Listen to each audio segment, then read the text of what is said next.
అందరికీ నమస్కారం. మాట మన వ్యక్తిత్వానికి ప్రమాణం. రాజకీయాల్లో విమర్శలు ప్రతి విమర్శలు చాలా సర్వసాధారణం. ఆ విమర్శలు ప్రతి విమర్శలు ప్రజా సమస్యల మీద జరగాలి, కానీ వ్యక్తిగత దూషణలు లేదా వ్యక్తిగత విమర్శలు ఉండకూడదు. నిన్న ఒక సంఘటన నా మనసును కలిచివేసింది.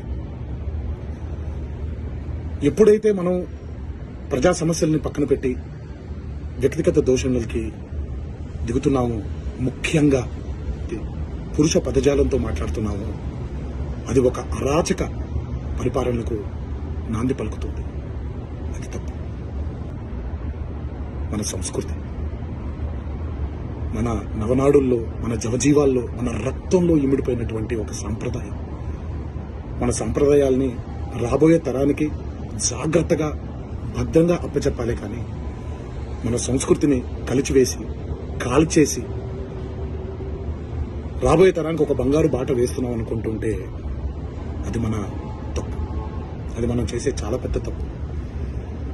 ఈ మాటలు నేను ఇలాంటి ఒక వ్యక్తిగత దూషణకి గురైనటువంటి ఒక కుటుంబానికి చెందిన సభ్యుడిగా మాట్లాడట్లేదు.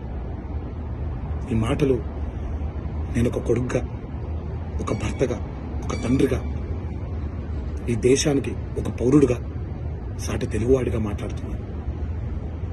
రాజకీయ నాయకులందరికీ ఒకటే విన్నపం: దయచేసి ఈ అరాచక సంస్కృతిని ఇక్కడితో ఆపేయండి. ప్రజా సమస్యల మీద పోరాడండి.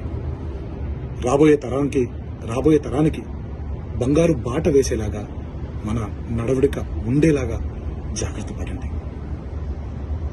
ఇది నా విన్నపం మాత్రమే.